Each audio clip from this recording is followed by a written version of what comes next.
बिस्मिल्लाहिर्रहमानिर्रहीम। अस्सलाम वालेकुम नाज़रीन, आप यूट्यूब चैनल देख रहे हैं। मैं इमरान खान।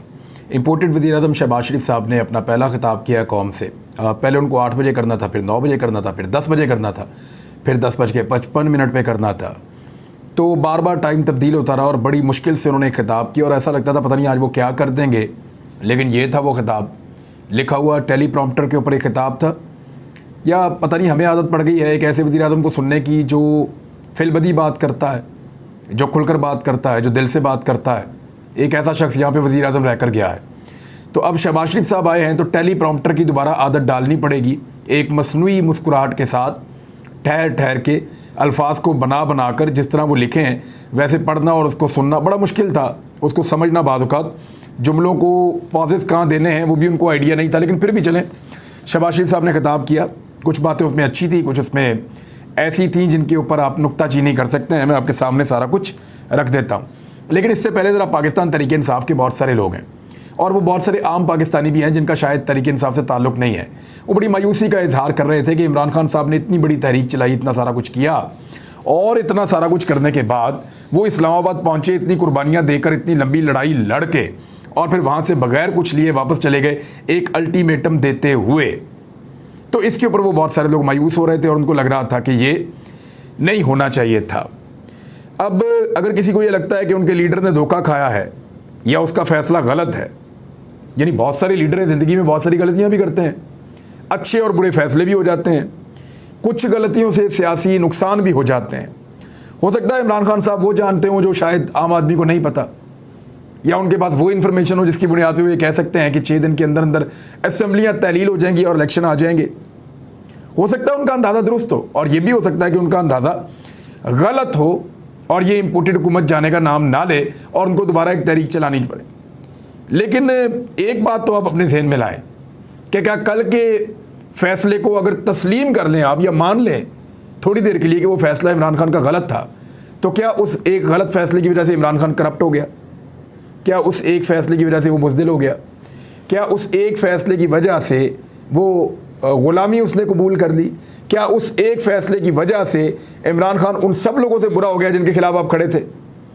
यानी आसिफ अली जरदारी, नवाज शरीफ और फजल रहमान, अगर अब आपको वो अच्छे लग रहे हैं इमरान खान के एक फ़ैसले की वजह से, या आप उनको एक ऑप्शन के तौर पे सोच रहे हैं कि नहीं अब इनको रहना चाहिए क्योंकि इमरान खान ने ये कर दिया, तो ये आपकी अपनी कमज़ोरी है। इंसानों के फ़ैसले कभी ठीक होते हैं, कभी गलत होते हैं।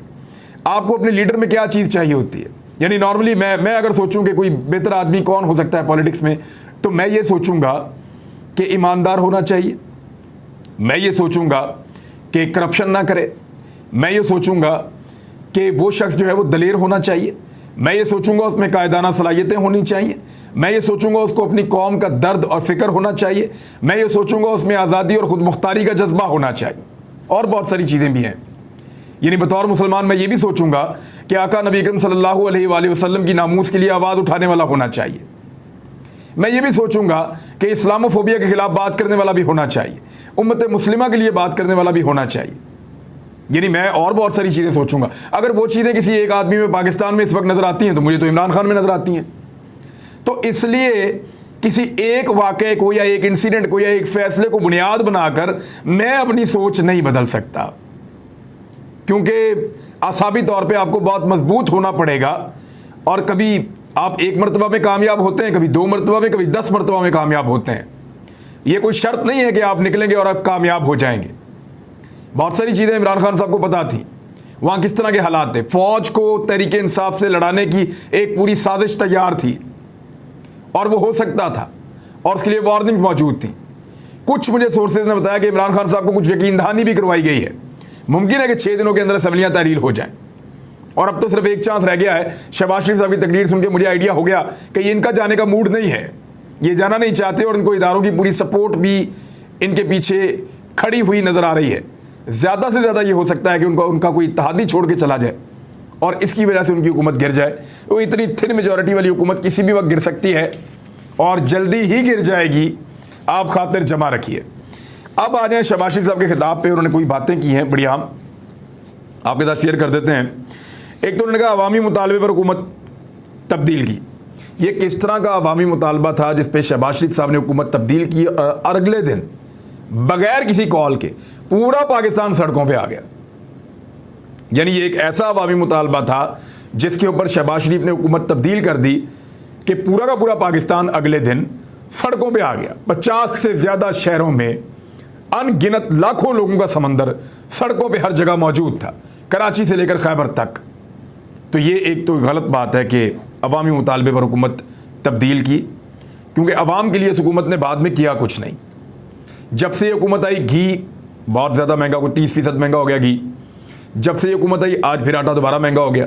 जब से ये हुकूमत आई 4 मरतबा बिजली महंगी हो चुकी है, 5वीं मरतबा होने जा रही है। ये हुकूमत आई 30 रुपये लीटर पेट्रोल पाकिस्तान की तारीख में पहली दफ़ा इतना महंगा हुआ।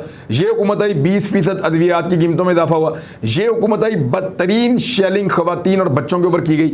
ये हुकूमत आई लोगों की चादर और चार दीवारी का